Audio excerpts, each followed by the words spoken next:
रंग होता है। वैसे अपन ने कल थोड़ा सा बात करी थी इस बारे में कि जब इलेक्ट्रॉन जाता है डी संक्रमण से तो होता है, तो यहाँ पर उपसंयोजक यौगिकों में रंग। तो सबसे पहली बात तो है कि अयुग्मित इलेक्ट्रॉन होने चाहिए।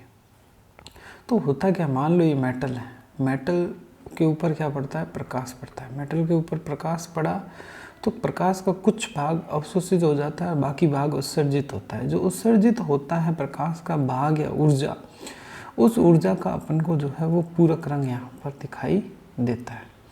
तो पूरक रंग किसका क्या होता है, तो ये अपन जो है वो कलर व्हील से, इसको बोलते हैं कलर व्हील। क्या बोलते हैं, कलर व्हील। इससे जो है वो समझ सकते हैं। आप जी को अवॉइड करें तो जब आप लिखोगे विबग्योर लिखते हैं जो अपन, तो आप VIBYOR, तो यहाँ पर आप जी को अवॉइड करें तो अगर रेड होगा, अगर पूरक रेड कलर अगर अवशोषित होगा तो आपको कैसा कलर दिखाई देगा, ब्लू, इसका पूरक रंग। और ब्लू होगा तो आपको क्या दिखाई देगा, रेड। ऐसे वॉयलेट होगा तो येलो दिखाई देगा, येलो होगा तो वॉयलेट दिखाई देगा, इंडिगो होगा तो ऑरेंज आपको दिखाई देगा। ठीक है, तो उसका पूरक रंग दिखता है। और पूरक रंग का ये कलर व्हील है, मतलब जस्ट उसके जो सामने वाला है वो उसका जो है वो पूरक रंग होता है। जैसे एक एग्जाम्पल लेते हैं, जैसे आपको दे दिया एग्जाम में क्वेश्चन आ गया कि TiOH2O6+3 में कलर क्यों होता है, समझाइए CFT के हिसाब से। किसके हिसाब से, क्रिस्टल फील्ड सिद्धांत के हिसाब से। तो सबसे पहले टाइटेनियम का आपने क्या लिख दिया, इलेक्ट्रॉनिक कॉन्फ़िगरेशन लिख दिया। उसके बाद अपन को पता है यहाँ टाइटेनियम जो है वो कौन सी अवस्था में, +3 में है। तो +3 का आपने क्या लिख दिया यहाँ पर, इलेक्ट्रॉनिक विन्यास। अब अपन ने क्या किया, चूंकि मेरे को पता है 6 लिगेंड जुड़े हुए, तो ऑक्टाहेड्रल में होगा। तो ऑक्टाहेड्रल में होगा तो इस तरह से इसका बनाएंगे और एक इलेक्ट्रॉन भर देंगे यहाँ। अब जब इसके ऊपर जब प्रकाश की किरण पड़ेगी, प्रकाश पड़ेगा, तो ये T2G से इलेक्ट्रॉन कहाँ चला जाएगा, EG में।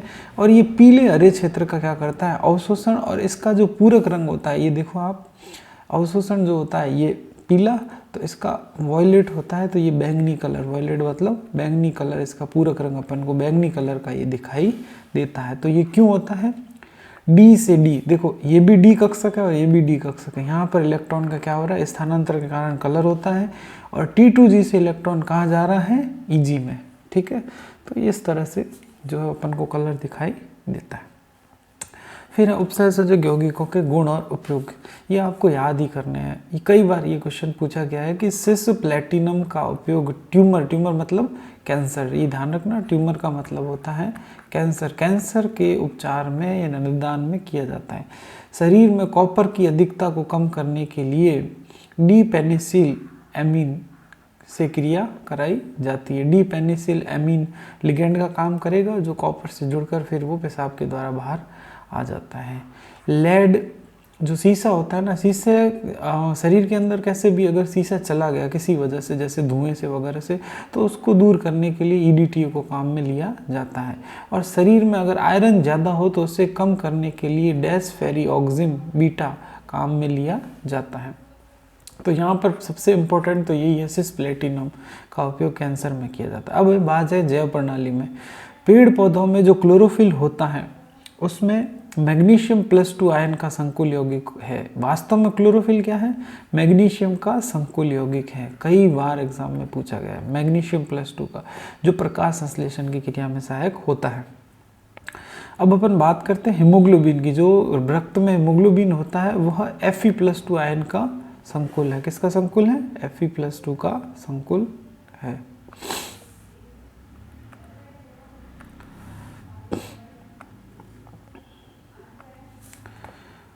और विटामिन B12 जो है, जिसे साइनोकोबालामिन भी कहते हैं, वो है Ca+2 आयन का संकुल यौगिक। तो ये तीनों इंपॉर्टेंट है, ठीक है ना। जैसे क्लोरोफिल है मैग्नीशियम +2 का, हीमोग्लोबिन है Fe+2 का, और जो साइनोकोबालामिन मतलब विटामिन B12 है वो है कैल्शियम +2 का। इसकी कमी से जो है वो ब्लड की कमी हो जाती है ना।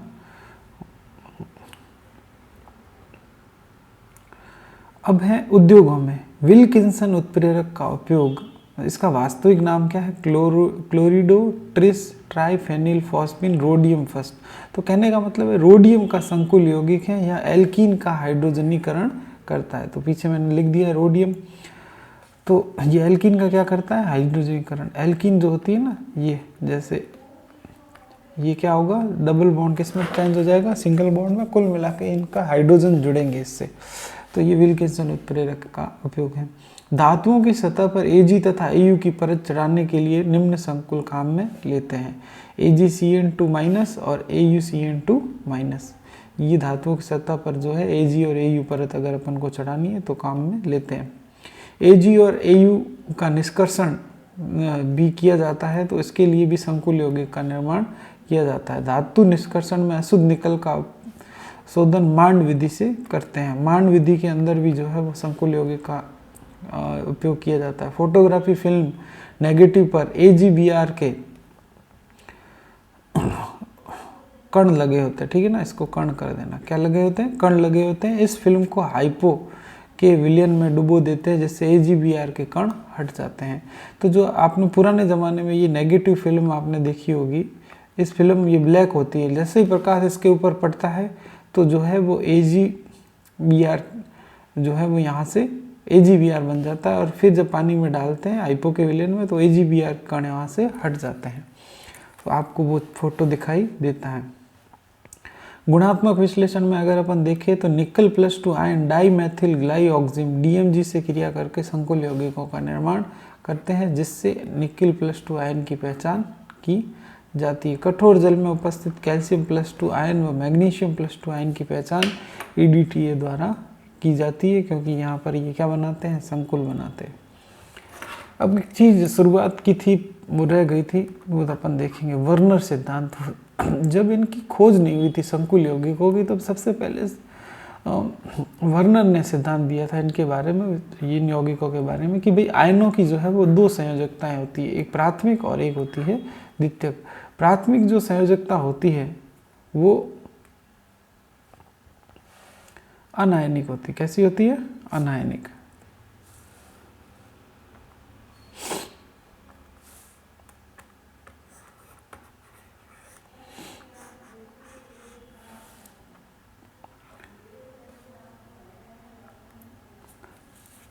प्राथमिक संयोजकता कैसी, जैसे फॉर एग्जांपल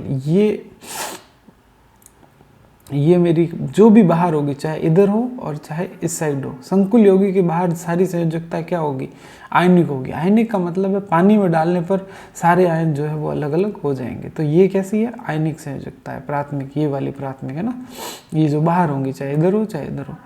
दूसरा, ये जो है ये ऑक्सीकरण अवस्था को निर्धारित करेगी। अब यहाँ जो भी होगा वो इसकी ऑक्सीकरण अवस्था को निर्धारित करेगा। अदिशात्मक है, इसको आप कहीं भी लिख सकते हैं। जैसे मैंने ये डॉट डॉट से Cl को लिखा है ना, ये तीनों Cl आप जरूरी नहीं ये लिख दो, ये आसपास आप कहीं भी लिख सकते हो डॉट डॉट से, बस जोड़ना इसको कि भाई ये इससे भी जुड़ा हुआ है। तो कहने का मतलब ये अदिशात्मक होती है, इनको बिंदु से दिखाते हैं। सेकेंडरी संयोजकता क्या होती है, सेकेंडरी संयोजकता, ये जो अपन ने मेटल लिया है, इस मेटल से ये जुड़े हुए कौन, लिगेंड, ये ही इनकी जो है वो द्वितीयक संयोजकता होती है।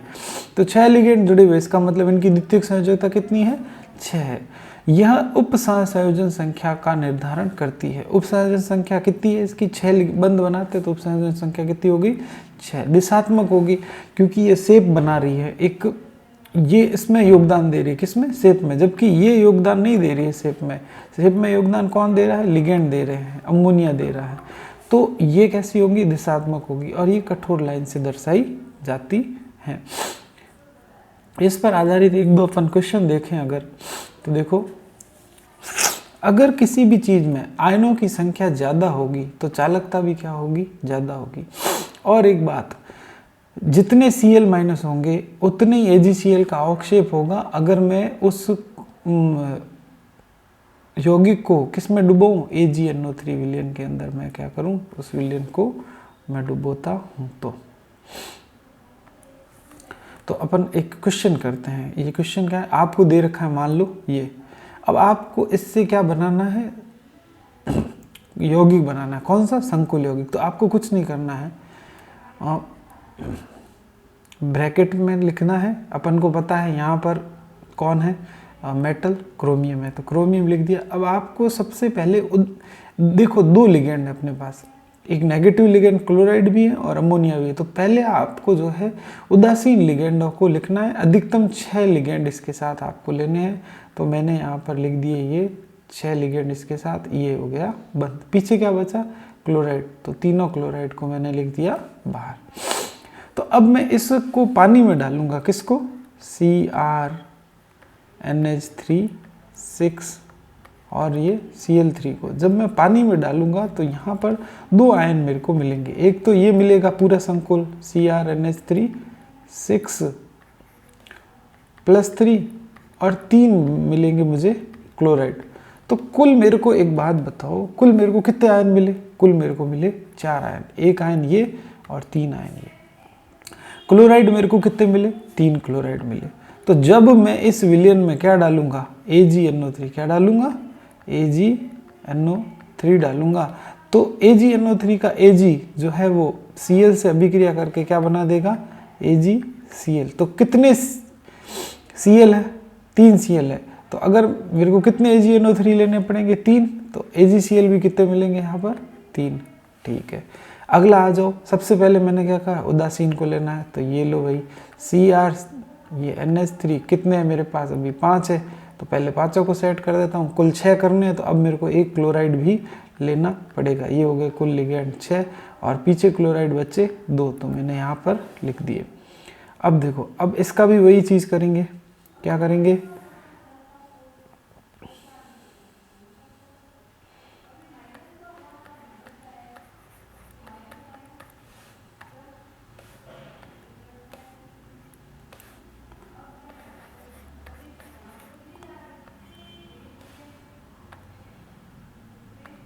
देखो ये अपना हो गया कंपाउंड CrNH3 5Cl और बाहर कितने हैं, Cl2।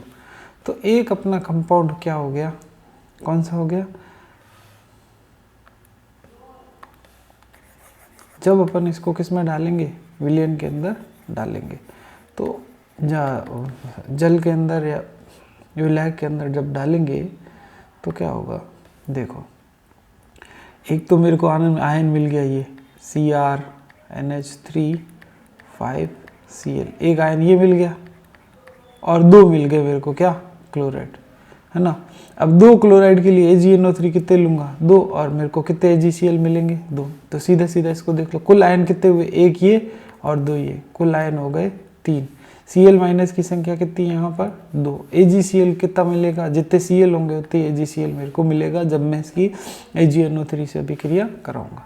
अब इसमें देख लो CrNH3 मेरे पास कितने हैं, 4 लगा दिए और 2 मैंने ये लगा दिए, हो गया टोटल 6।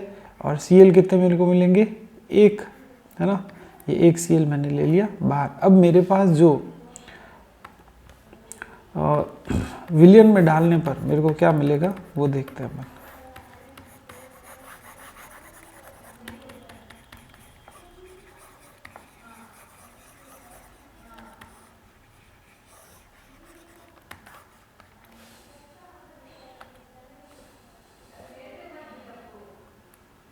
विलयन में डालने पर मेरे को क्या मिलेगा, 2 आयन मिलेंगे, एक ये CrNH3 4Cl, एक ये मिल गया प्लस और एक मिल गया मेरे को Cl माइनस। तो कुल आयन मेरे को कितने मिले यहाँ पर, 2, और Cl की संख्या कितनी मिली, 1। तो मुझे पता है AgCl भी कितना यूज होगा, 1, क्योंकि AgCl भी कितना बनेगा, 1 ही बनेगा, है ना। अब आ जाओ अपन अगले में।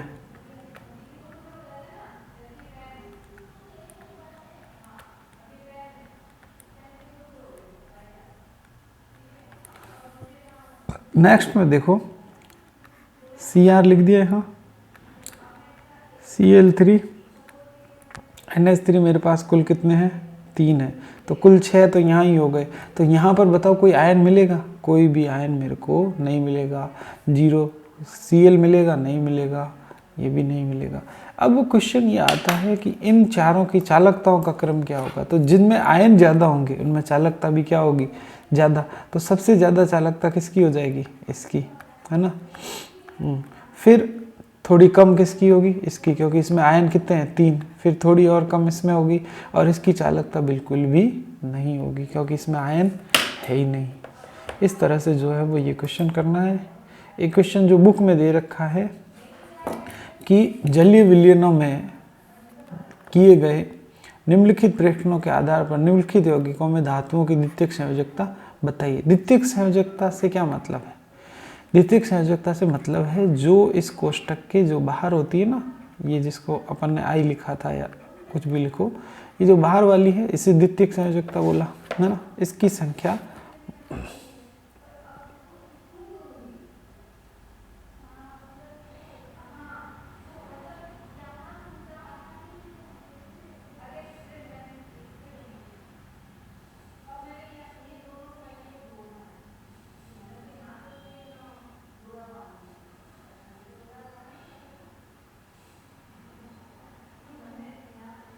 बताइए। अब प्रेक्षण क्या दिया हुआ है, AgCl AgNO3 मिलाने पर, किसको मिलाने पर, AgNO3 को मिलाया, किसको मिलाया, AgNO3 को मिलाया, और आपको क्या मिला है उससे, AgCl। अब जितने AgCl मिले हैं उतनी Cl की संख्या होगी। तो यहाँ पर जो 2 लिखा है इसका मतलब यहाँ पर Cl कितने हैं 2, और यहाँ पर भी कितने हैं 2, और यहाँ पर भी Cl कितने हैं 0, यहाँ पर है 1, और यहाँ पर कितना है 0। तो इसका मतलब हुआ कि इनकी जब लिखेंगे तो Cl को उतने Cl को बाहर लिख देंगे। तो पहले वाले के लिए मैं अगर लिखूं तो पहले सीधा Cl लिख दूं बाहर, कितने Cl को बाहर लिख लूँ पहले के लिए 2 को, दूसरे के लिए कितने Cl को बाहर लिख दूं 2 को, तीसरे के लिए कितने Cl को बाहर लिखूं, किसी को भी नहीं, चौथे के लिए मैं कितने Cl को बाहर लिखूं 1 को, पांचवे के लिए कितने Cl के बाहर लिखूं, किसी को भी नहीं। ये लो, अब अपन इसका फॉर्मूला बनाते हैं। अब मुझे पता है यहाँ 2 Cl थे, दोनों के दोनों बाहर रख दिए, तो इसका मतलब फॉर्मूला हो गया PDNH3 4, चारों आ गए अंदर, ठीक है। सॉरी, ये जो थी ये प्राथमिक संयोजकता, ये सॉरी बाहर वाली जो होती है वो प्राइमरी होती है, अंदर वाली जो होती है वो द्वितीयक संयोजकता होती है, ठीक है।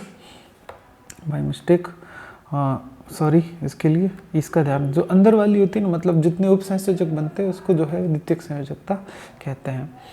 अभी थोड़ी देर पहले पढ़ा था।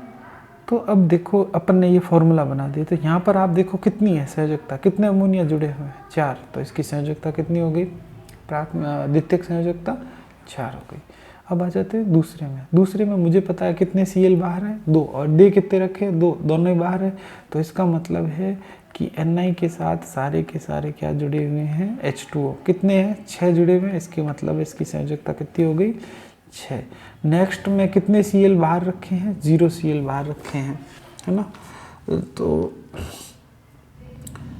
इसमें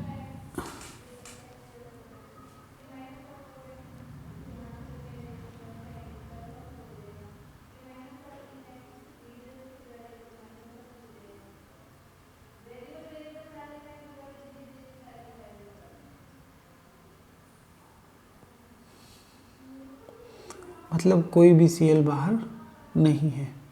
तो आपके पास 4 Cl इधर है और एक ये 2 HCl है। तो सिंपल PT 4 Cl लिख दो और ये HCl लिख दो 2। तो यहाँ पर भी जो है वो संयोजकता कितनी हो जाएगी 6, कुल 6 के 6 यहाँ पर जुड़ गए।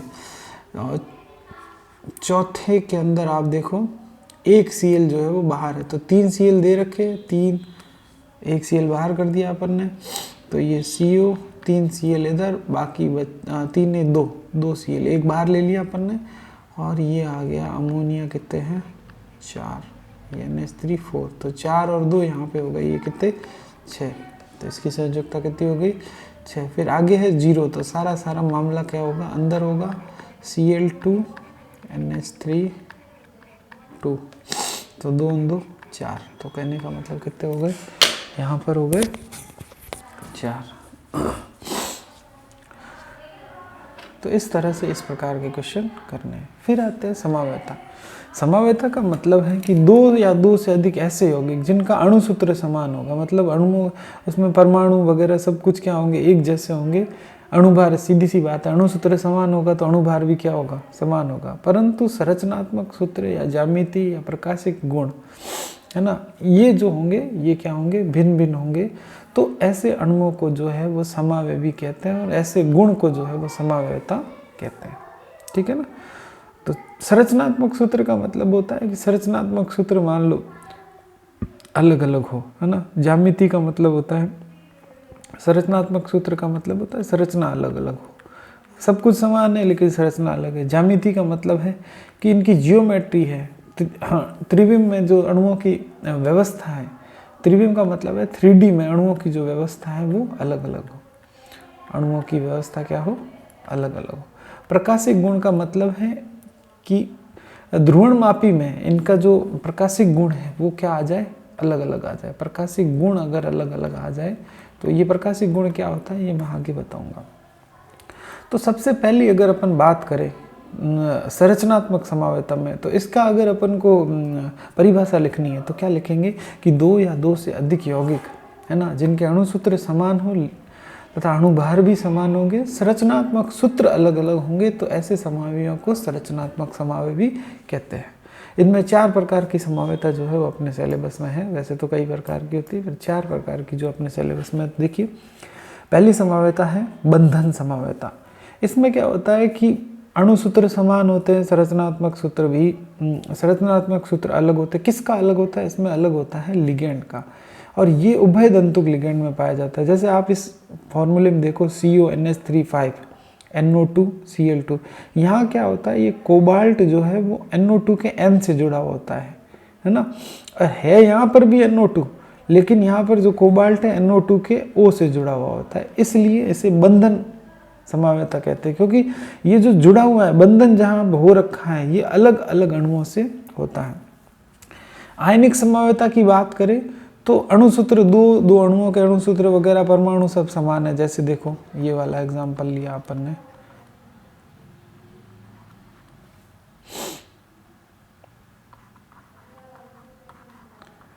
अब इनमें अगर अणुसूत्र लिखेंगे तो दोनों का क्या आएगा, समान। बस इनमें क्या हुआ है, आयन क्या हो गए, अलग अलग।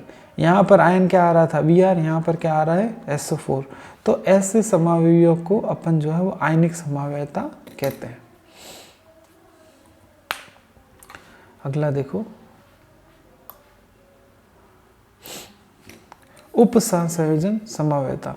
अगर कोई एक यौगिक हो जिसमें 2 संकुल आयन हो, मतलब प्लस भी संकुल हो और माइनस भी क्या हो, संकुल हो, तो दोनों संकुलों में क्या होता है, लिगेंड जो है वो अलग अलग होते हैं। जैसे इसमें देखो ये एक ही यौगिक है, ये पूरा यौगिक एक ही है, इसमें प्लस अलग है और माइनस का अलग है। तो ये दोनों क्या है, मान लो एक प्लस है और एक माइनस है, तो इसमें क्या होगा, अभी तो कोबाल्ट के साथ कौन है, अमोनिया है, तो दूसरे वाले जो यौगिक होगा उसमें कोबाल्ट के साथ कौन आ जाएगा, साइनाइड, और क्रोमियम के साथ कौन आ जाएगा, अमोनिया।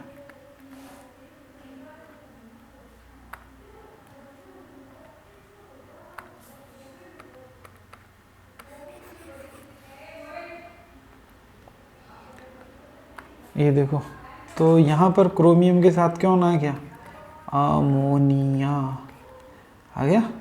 ठीक है, तो आप देखो यहाँ पर अणुसूत्र समान, परमाणु क्रमांक समान, सब समान है, लेकिन यहाँ पर चेंज क्या हुआ, लिगेंड चेंज हो गए, है ना। दोनों संकुलों में लिगेंड जो है वो परिवर्तित हो गए। किसके बीच में परिवर्तित हो गए, उपसंयोजक यौगिकों के बीच में क्या हो गए, परिवर्तित हो गए, इसलिए इसे उपसंयोजन समावयता कहते हैं। विलायकन समावयता या हाइड्रेट समावयता का मतलब है सब कुछ समान, अणुसूत्र समान है, अणुओं की संख्या समान है, अणुभार समान है, परंतु जल के अणु संकुल के बाहर और अंदर अलग अलग हो। जैसे ये 2 अणु अपने को दे रखे हैं, ये H2O5Cl 2.H2, ये पॉइंट के बाद H2 है, ठीक है, मैं वापस लिख देता हूँ।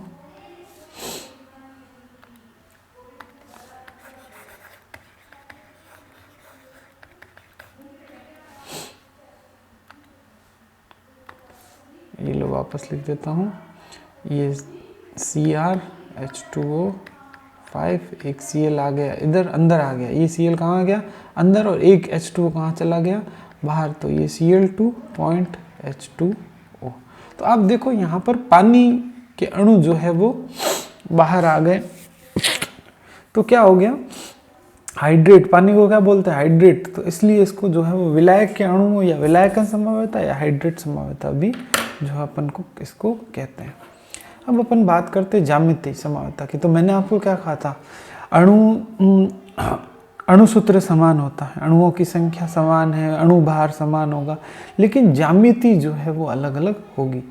तो इससे पहले कि अपन ज्यामिति के बारे में समझे, तो पहले तो अपन को अष्टफलकीय में देखना पड़ेगा कि अष्टफलकीय कैसा होता है। तो देखो अष्टफलकीय ये होता है, मैंने आपको पहले, मान लो ये बीच में सेंट्रल एटम है, ये जो है वो एक सरफेस पे है, ठीक है। जैसे देखो, जैसे आप इधर देखना वीडियो में, एक सरफेस है, यहाँ पे बीच में एक आयन है, एक इधर, एक आपकी, एक इधर, इधर, सभी एक ही तल में है, चारों के चारों आयन किस तल में है, एक इधर, एक इधर, एक इधर, है ना, चारों एक ही तल में है, ठीक है। तो एक लिगेंड ये हो गया, ये चारों, ये चारों। अब आप इस चित्र को देखो, आप इसको ध्यान से देखो, ये चार, ये देखो, ये चारों एक ही तल में है ना, ये चारों कहाँ हो गए, एक तल में है ना, एक ऊपर है और एक कहाँ है, नीचे। आपको समझ में आ रहा होगा, तो देखो जरा, ये एक ऊपर और एक कहाँ आ गया, नीचे। ये चारों जो तल में है उसको मैंने जो है वो इस तरह से लिख दिया। तो ये आपको जो है वो अष्टफलकीय जो है दिखाई दे रहा होगा, ठीक है। ये देखो, अब बात आती है कौन सा 90 डिग्री, कौन सा क्या है, तो मैं आपको बताता हूँ। अब देखो, आप इस चित्र को ध्यान से देखो, ये चारों जो हैं, ये ऊपर वाले के 90 डिग्री है और ये चारों नीचे वाले के क्या है, 90 डिग्री है। अब 180 डिग्री कौन सा होगा, 180 डिग्री ये और ये एक दूसरे क्या होंगे, 180 डिग्री पर, है ना। और या फिर ये जस्ट इसके सामने वाला क्या होगा, 180 डिग्री पर, ये जस्ट सामने वाला क्या होगा, 180 डिग्री पर। तो अगर आपको ये चीज़ समझ में आ गई कि ये कौन 90 डिग्री है, कौन है, तो अगर समान लिगेंड 90 डिग्री पर होंगे तो उससे बोलेंगे, क्या बोलेंगे, सिस। और अगर विपरीत होंगे, मतलब 180 डिग्री में होंगे, तो उससे क्या बोलेंगे, ट्रांस। समान लिगेंड अगर 180 डिग्री पे होंगे, मतलब सामने सामने होंगे, जैसे आप देख रहे हो कि एक लिगेंड यहाँ हो और एक लिगेंड यहाँ हो, तो ये क्या हो जाएगा, ट्रांस। जैसे एक लिगेंड यहाँ हो और एक लिगेंड यहाँ हो तो ट्रांस, एक लिगेंड यहाँ हो और एक लिगेंड यहाँ हो तो क्या हो जाएगा, ट्रांस। कहने का मतलब है 180 डिग्री पर समान लिगेंड होंगे तो उसको बोलेंगे ट्रांस, और 90 डिग्री पर होंगे तो उसको क्या बोलेंगे, सिस। और चतुष्फलकी में कोई दिक्कत है नहीं। चतुष्फलकी में क्या होता है, ये सी है ना, ये बस चतुष्फलकी में, सॉरी, वर्ग समतलीय। वर्ग समतलीय में क्या होता है, अगर एक लिगेंड यहाँ है, एक लिगेंड यहाँ है, तो इसका मतलब ये कितने डिग्री पर है, 180 डिग्री पर है। यहाँ से 180 डिग्री है, 180 डिग्री है, तो ये क्या हो जाएगा, ट्रांस, है ना। और ये भी समान लिगेंड है, तो ये भी 180 डिग्री में, इसको क्या बोलेंगे अपन, ट्रांस। सिस कब बोलेंगे, जब ये कहाँ पर हो, 90 डिग्री पे। जैसे एक ए इधर हो और इधर हो, तो ये एक दूसरे के क्या हो गए, 90 डिग्री पर है, इसलिए ये कैसा हो गया, सिस। ये कैसा हो जाएगा, सिस। इसको थोड़ा समझेंगे तो बहुत इजी हो जाएगा। जैसे फॉर एग्जांपल अपन लेते हैं, एक एग्जांपल दिया हुआ है ये वाला, प्लेटिनम का, इसका आपको सिस और ट्रांस बनाना है। तो पहले तो आपको इसकी संरचना बनानी होगी, Pt, NH3 कितने हैं, 2। तो ये समान लिगेंड हो गए, NH3 2, ये समान लिगेंड कितने डिग्री पर है, 90 डिग्री पर। इसका मतलब ये क्या हो गया, सिस। और ये क्लोराइड भी कितने डिग्री पर है, सिस पर। इसका मतलब ये क्या हो गया, सिस। अब इसका अगर मैं ट्रांस बनाऊँ तो प्लेटिनम, एक बार अमोनिया को कहाँ ले जाऊँ, इधर, और एक बार अमोनिया को कहाँ ले लूँ, इधर। ये क्या बन गया, और दूसरा कौन सा है, क्लोराइड, और ये क्लोराइड। अब ये दोनों सेम है, लेकिन इनमें जो अणुओं की व्यवस्था जो है वो अलग अलग है, इसलिए इसको क्या बोला, ट्रांस। अब आ जाओ इधर, ये क्या है, कोबाल्ट। कोबाल्ट कितने हैं, अमोनिया 4, तो ये लो अमोनिया। अब आपको जो है जो कम है ना उसको देखना है। अगर कम विपरीत होंगे तो ट्रांस बनेगा। अब कम कौन है? Cl2। तो पहले तो NH3 को लगा दे इस तरह से चारों तरफ, ये मैंने लगा दिया।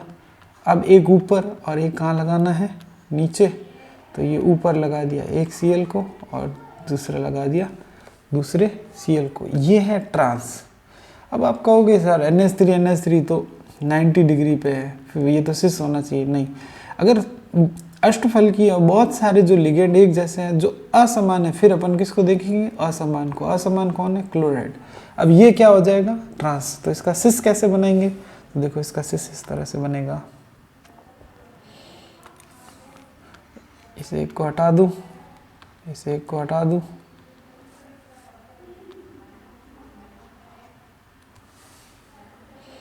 इसकी जगह सिस बनाना है।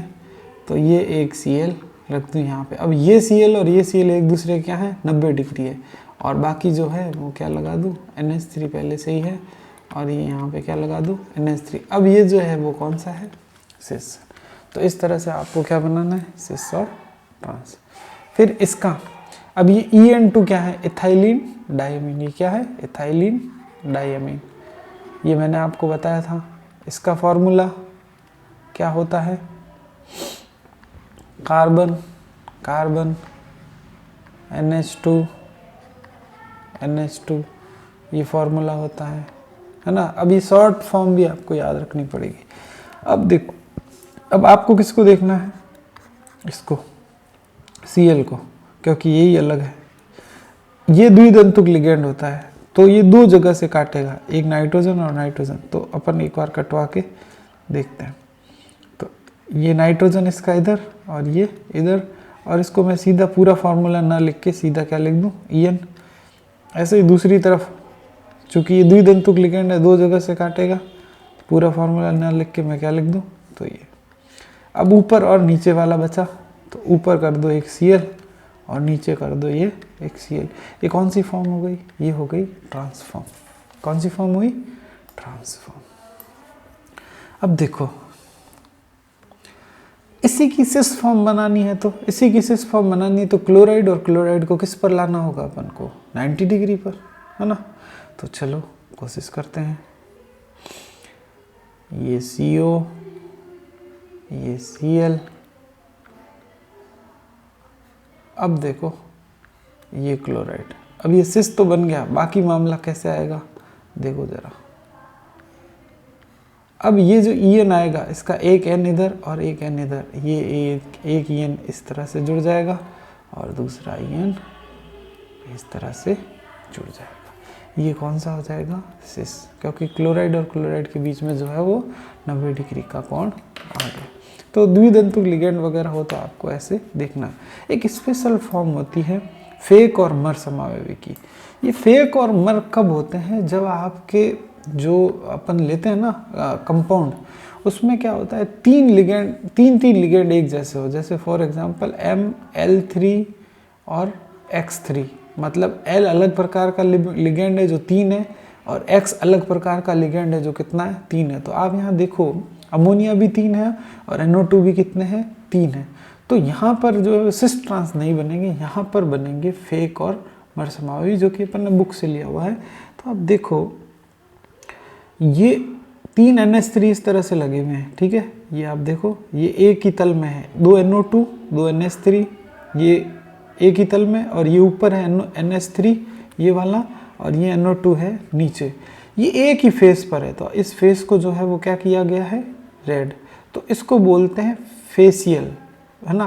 तो इसको फेक समावयवी भी बोलते हैं। क्या बोलते हैं? फेक समावयवी, है ना, FAC। फिर एक है कि इस एक को हटाकर इस एक को हटाया, है ना। अब क्या हुआ? अब आप देख रहे हो कि अब इसको बोलते हैं मेरिडियोनल। कौन सा बोलते हैं? मेरिडियोनल। अगर रेखांशिक समावयवी इसको मर भी बोलते हैं। इसको क्या बोलते हैं? मर समावयवी भी बोलते हैं। इसमें आप देखोगे कि इसमें एक फेस पर नहीं है, इसमें जो है वो एक फेस पर नहीं है। आप इन अमोनिया को देखो, इन तीनों को एक जगह से काटा जा सकता है ना, एक साथ ये एक जगह से कट जाएंगे इस तरह से। तो ये कैसा है, रेखांकित है। तो ये CuNH3 के फलकीय तथा रेखांशिक, सीधा सा आप याद रख लेना, फेक और मर समावेवी, ठीक है ना। तो कुल मिला के यहाँ पर क्या है, ये सिस जैसा ही है, क्योंकि इसमें सब कहाँ है 90 डिग्री पर, लेकिन इसमें क्या है, ये तीनों है तो 90 डिग्री पे है ना, ये भी तीनों एक दूसरे के क्या है 90 डिग्री पे है, परंतु दो ऐसे हैं जो एक दूसरे क्या है 180 डिग्री पे, लेकिन ऐसा इसमें कहीं नहीं मिलेगा, इसमें सभी के सभी किसमें होंगे 90 डिग्री पे। तो ये याद कर लेना, ये फेस अगर एक ही फेस पे हो तो, और ये अगर फेस पे ना मिले, एक मेरिडियन पे मिले जो एक ही तरह से कट जाए, तो ये 3D का काम है। अब अपन बात करते हैं प्रकाशिक समावेवी की, है ना। प्रकाशिक समावेविता क्या होती है, जिसको मैं यहाँ पर ध्रुवण समावेविता भी कहता हूँ। वे समावेवी जो एक दूसरे के दर्पण प्रतिबिंब होते हैं तथा एक दूसरे पर अध्यारोपित नहीं होते। जैसे देखो मेरा हाथ देखो, जैसे देखो मेरा हाथ है ना, ये हाथ इसका क्या है दर्पण समावेवी है ना। ये दर्पण अगर इनके बीच में लगा दे तो इस हाथ का जो दर्पण होगा वो क्या होगा, ये हाथ। लेकिन अगर मैं इस हाथ के ऊपर ये हाथ रख दूं तो ये अध्यारोपित नहीं हो रहा। अध्यारोपित का मतलब है छिप जाए ये इसके पीछे, ऐसा नहीं हो रहा, ऐसा नहीं। इस तरह ये हाथ है, अब इसके हाथ के ऊपर ये हाथ ले जाऊं तो ये हाथ नहीं हो रहा है, तो इसका मतलब है ये अध्यारोपित नहीं हो रहा है। तो इसका मतलब ये कह सकते हैं कि ये हाथ और ये हाथ दोनों एक दूसरे के क्या है प्रतिबिंब रूप या एनांशियोमर है, एक दूसरे क्या है प्रतिबिंब। लेकिन अगर जो है कोई चीज़ एक दूसरे पर क्या हो जाए अध्यारोपित हो जाए, है ना, जैसे एक गोला यहाँ ले लूँ, है ना, एक गोल चक्रा, और इसके बीच में दर्पण लगा दूँ तो इधर भी गोला और इधर भी क्या होगा गोला, और गोले और गोले को जब एक दूसरे के ऊपर रखूंगा तो क्या हो जाएंगे अध्यारोपित। तो ये एक दूसरे के प्रतिबिंब समावेवी नहीं है। तो कहने का मतलब है जो एक दूसरे पर अध्यारोपित नहीं होते हैं उन्हें ही ध्रुवण समावेवी कहते हैं, जिन्हें प्रतिबिंब रूप या एनांशियोमर भी कहा जाता है। ठीक है, इस चीज़ का ध्यान रखें। ये समतल ध्रुवित प्रकाश के तल को परिवर्तित कर देते हैं। कैसे करते हैं, देखो मेरे पास क्या है एक लाइट सोर्स, एक लट्टू मैंने लिया है, उस लट्टू से जो प्रकाश की किरण लग रही है निकल रही है वो सभी दिशाओं में गति करती है। जब आप लट्टू जलाते हो पूरा कमरे में क्या होती है रोशनी होती है। लेकिन अगर उसको किसी लेंस से या किसी प्रिज्म से गुजारा जाए, किसी लेंस से या किसी प्रिज्म से अगर अपन उसको गुजारते हैं तो वो एक ही दिशा में गति करता है। जैसे आपने लेज़र लाइट देखी होगी, तो लेज़र लाइट क्या होती है उस लाइट को फोकस कर देती है और वो एक ही दिशा में गति करती है। तो यहाँ आप चित्र में देखोगे कि सभी संभव दिशाओं में प्रकाश के जो है वो गति हो रही है, लेकिन इसमें सिर्फ एक ही दिशा में क्या हो रही है गति। तो इसको बोलते हैं समतल ध्रुवित प्रकाश। मतलब ये तो सभी दिशाओं में हो रहा है ध्रुवित, और ये किसी एक ही तल में, मतलब x तल में या y तल में या z तल में ध्रुवित हो रहा है, तो इसे जो है वो समतल ध्रुवित प्रकाश कहते हैं। फिर इसको क्या होता है, एक ट्यूब होती है जिसे ध्रुवण नली कहते हैं। क्या बोलते हैं इसे, ध्रुवण नली कहते हैं। उसमें किसी भी पदार्थ को या यौगिक को अपन डाल देते हैं, किसी भी पदार्थ या यौगिक को डाल देते हैं जिसकी ध्रुवणता अपन को मापनी है। उसको डालने पर जब इस प्रकाश की जो ये समतल ध्रुवित प्रकाश है उसमें से जब अपन गुजारते हैं तो ये समतल ध्रुवित प्रकाश जो बीच में था, आप देख रहे हो बीच में था, वो या तो इधर आ जाएगा या फिर किधर घूम जाएगा, थोड़ा सा इधर घूम जाएगा। ठीक है, तो दोनों स्थितियों को मैं डैश डैश से दिखा रहा हूँ। तो यदि ये इधर घुमाए तो इसको बोलेंगे डी समावेवी। कैसा समावेवी, डी समावेवी, जिसे दक्षिणावर्त ध्रुवण गुणक कहते हैं। और यदि ये इस साइड घुमावे, मतलब घड़ी की विपरीत दिशा में घुमाए, तो इसे जो है वो वामाव्रत ध्रुवण गुणक पदार्थ कहते हैं। तो कहने का मतलब है कि दो पदार्थ हैं, दोनों एक दूसरे के प्रतिबिंब रूप है। आप कैसे पहचानोगे, आप क्या करो, एक पदार्थ को ध्रुवण नली में ले लो, डाल दो, जब चेक करोगे तो एक का आएगा डी, दूसरे प्रतिबिंब का आएगा एल। इसका मतलब उन दोनों के प्रकाशिक गुण जो है वो अलग अलग हैं और वो दो अलग अलग यौगिक हैं।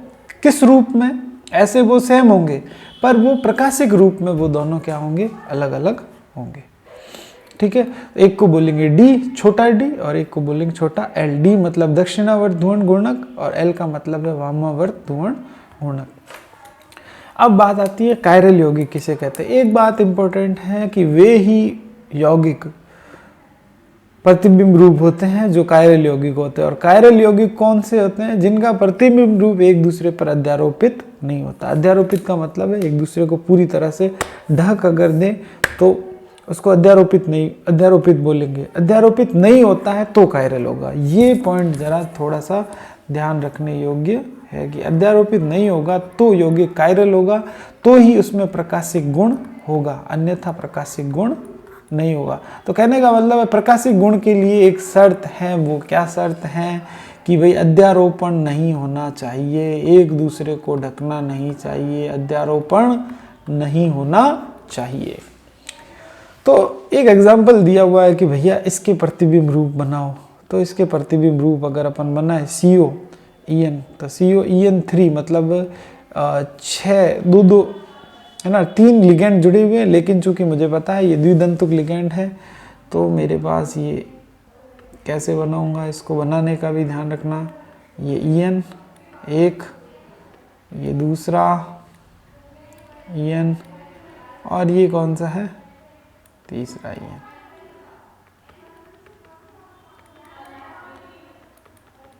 इस तरह से ये मेरा बन गया। अब इसका मैं क्या बनाऊं, प्रकाशिक रूप। तो आपको क्या करना है, एक दर्पण लगाना है। अब आप बताओ दर्पण में ये कैसा कैसा दिखेगा। तो दर्पण में देखो ज़रा, आप खुद देखो ध्यान से, इस तरह से दर्पण में दिखेगा।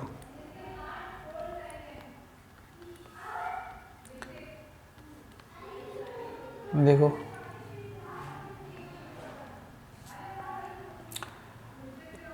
मुझे पता है यहाँ पर क्या होगा EN, और यहाँ पर क्या होगा EN, और ये क्या होगा EN। अब आप देखो ये क्या एक दूसरे के दर्पण नहीं है, बिल्कुल दर्पण है ना। इस तरह से आपको करना है, तो ये हो जाएंगे इनके दर्पण प्रतिबिंब। इस तरह से आपको बनाना है। अब एक क्वेश्चन आता है कि PtCl2 EN2 का कौन सा ज्यामिति समावयवी प्रकाशिक संभाव्यता दर्शाता है और क्यों। तो आप देखो कि पहले तो आपको इनका क्या बनाना है, सिस और ट्रांस। पहले तो क्या बनाना है, ज्यामिति समावयवी। तो भैया PT, अब मेरे को क्या देखना है, ये EN2, ये N,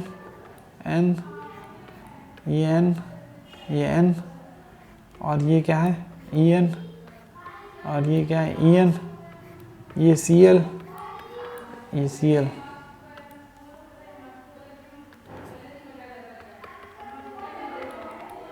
ये देखो, ठीक है। अब ये कौन सा समावयवी है, मुझे पता है यहाँ Cl जो है वो 180 डिग्री पर है, तो ये जो समावयवी है वो समावयवी है ट्रांस। ठीक है, अब पहले तो ये ले लेते हैं ट्रांस। अब दूसरा जो समावयवी है वो कौन सा ले लेंगे, सिस। सिस के लिए मेरे को क्या करना पड़ेगा, दोनों Cl को कहाँ लगाना पड़ेगा, 90 डिग्री पे। तो ये लो मैंने 90 डिग्री पे लगा लिया है। 90 डिग्री पे लगाने के बाद तो मेरे पास अब बच्चा क्या है, 90 डिग्री पे लगाने के बाद मेरे पास बच्चा है EN। क्या बच्चा है EN, तो ये N, ये N और ये N। एक EN लग गया यहाँ और दूसरा EN लग गया यहाँ। ये कौन सा है, ये से है सिस फॉर्म। अब एक बात ध्यान रखना, अपन ने क्या बोला था, जो कायरल होगा, जो क्या होगा कायरल होगा, वो ही प्रकाशिक रूप से क्या होगा, समावयता दर्शाएगा, प्रकाशिक समावयता दर्शाएगा। अब एक ध्यान देने वाली बात है, कायरल कौन होगा, जो अध्यारोपित नहीं होता, और कायरल वो होगा जो क्या नहीं होगा, अध्यारोपित नहीं होगा। और आपको बता दूं अध्यारोपित वो नहीं होगा जो सममिति वाला, जिनमें कोई भी सममिति तत्व नहीं होगा, है ना। अब यहाँ पर आपको जो आप अपने सिलेबस के हिसाब से मैं आपको बात बता दूं, वो ये है कि सममिति का मतलब अब दो बराबर भागों में कैसे भी ये टूट ना जाए। तो आप यहाँ से देखोगे ये तो आराम से दो बराबर भागों में, अगर मैं इसको तोड़ना चाहूँ, यहाँ से काटना चाहूँ, तो ये दो बराबर भागों में आराम से जो है वो टूट जाएगा, इधर अलग और इधर अलग। तो ये प्रकाशिक रूप से सक्रिय नहीं है। ठीक है, क्यों? क्योंकि इसमें जो है वो सममिति तल उपस्थित है, सममिति तल उपस्थित है। और सममिति तल उपस्थित है तो जब इसका अपन क्या बनाएंगे, जब अपन इसका क्या बनाएंगे, दर्पण बनाएंगे, तो ये दर्पण और ये दर्पण एक दूसरे पर क्या हो जाएंगे, अध्यारोपित हो जाएंगे, एक दूसरे पर क्या हो जाएंगे, अध्यारोपित। लेकिन जब इसका मैं दर्पण बनाऊंगा तो ये जो है वो अध्यारोपित नहीं होगा। ठीक है, क्योंकि इसका दर्पण और इसका दर्पण सेम सेम दिखेगा, लेकिन इसका दर्पण और इसका दर्पण एक दूसरे पर अध्यारोपित नहीं होगा। ठीक है,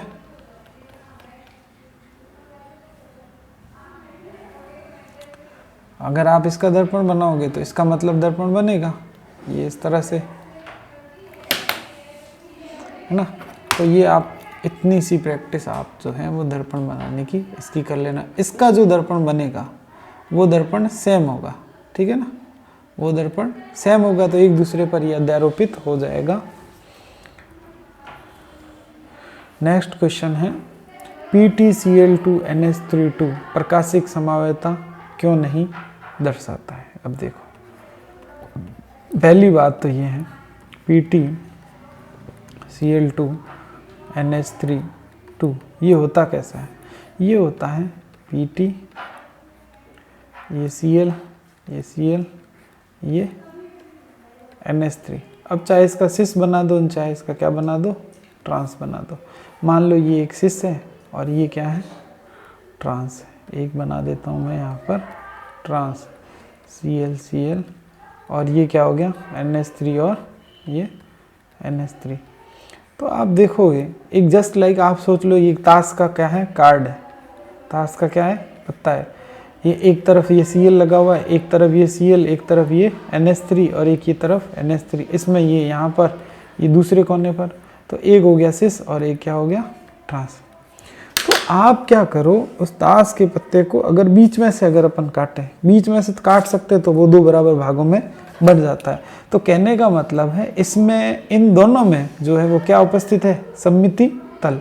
इस ताश के पत्ते को मैं काटूं, है ना, बीच में से एकदम, है ना, यूं यूं काटूंगा तो आधे अणु पर आधे अणु क्या हो जाएंगे नीचे। तो ये भी यहाँ पर भी क्या होता है, ये सममित तल उपस्थित है। क्या उपस्थित है, सममिति तल जो है वो क्या है, उपस्थित है। इसलिए ये कैसा है, अकायरल है। कैसा है, अकायरल है। अकायरल है तो ये प्रकाशिक समावयवी नहीं है। ये कैसा समावयवी नहीं है, प्रकाशिक समावयवी नहीं है। और इसका दर्पण प्रतिबिंब बनेगा भी तो वो दर्पण प्रतिबिंब ना होके वो उसी का ही एक रूप होगा। ठीक है, अब क्वेश्चन है कि इनकी उपसहजन संख्या क्या होगी। कई बीच में थोड़ा रह गया होगा। तो यहाँ पर देखो इसकी कितनी है, 6। क्यों है 6, क्योंकि प्लेटिनम से 6 कौन जुड़े हुए हैं, 6 कौन जुड़े हुए हैं, क्लोराइड। एक क्लोराइड जो है वो एक बंधन बनाता है, तो 6 क्लोराइड कितने बंधन बनाएंगे, 6 बनाएंगे। तो इसकी उपसहजन संख्या कितनी हो जाएगी, 6। अब यहाँ पर CO के साथ कौन जुड़ा हुआ है, EN। एक EN कितने बॉन्ड बनाता है, 2। कितने EN है यहाँ पर, 3। तो 3 EN कितने बंध बनाएंगे, 6। तो इसकी उपसहजन संख्या भी कितनी होगी, 6। अब Fe के साथ कौन जुड़ा हुआ है, OX। एक OX कितने बंध बनाता है, 2। और यहाँ पर कितने जुड़े हुए हैं, 3। तो कुल बंध कितने बनेंगे, 6। तो इसकी उपसहजन संख्या भी कितनी होगी, 6। अब एक चीज़ जो अपनी रह गई थी वो है कीलेट लिगेंड।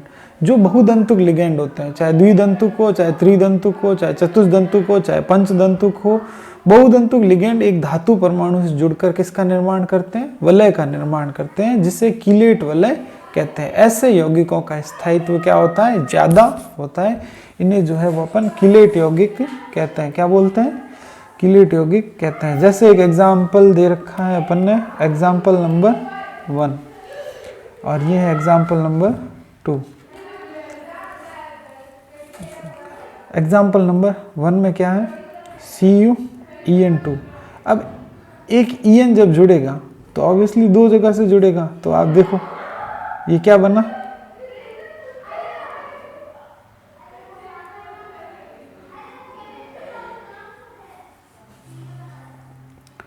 और ये आप देखो ये फिर EN, एक EN और यहाँ पर जुड़ा। तो आप देख रहे हो यहाँ पर क्या है, यहाँ पर क्या हो रहा है, एक वलय का निर्माण हो रहा है, बीच में नहीं। ये आप देखो, मैं आपको दिखाता हूँ, यहाँ पर क्या हो रहा है, ये वलय का निर्माण हो रहा है, मतलब है ना, एक चक्र सा बन रहा है, मतलब एक केज, पिंजरा बन रहा है। तो ऐसे पिंजरे वाले यौगिकों को कीलेट लिगेंड बोलते हैं। तो यहाँ पर कितनी कीलेट वलय बन गई, 2 वलय बन गई। जितनी ज़्यादा ये वलय होंगी उतना ही ज़्यादा क्या होगा, स्थायित्व होगा। ऐसे ही FeOX3 की बात करें तो देखो ये इस तरह से, ये एक OX ऐसे जुड़ गया क्योंकि ये द्वितंतुक लिगेंड है, एक OX ऐसे जुड़ गया, ये भी कैसा है, द्वितंतुक लिगेंड है, और एक OX ऐसे जुड़ गया, है ना। तो आप देखो यहाँ पर कितनी बन गई, 1 2 और कितनी बन गई, 3 कीलेट वाले बन गई। तो ऐसे लिगेंडों को कीलेट लिगेंड कहते हैं और ऐसे समवायों को कीलेट यौगिक कहते हैं।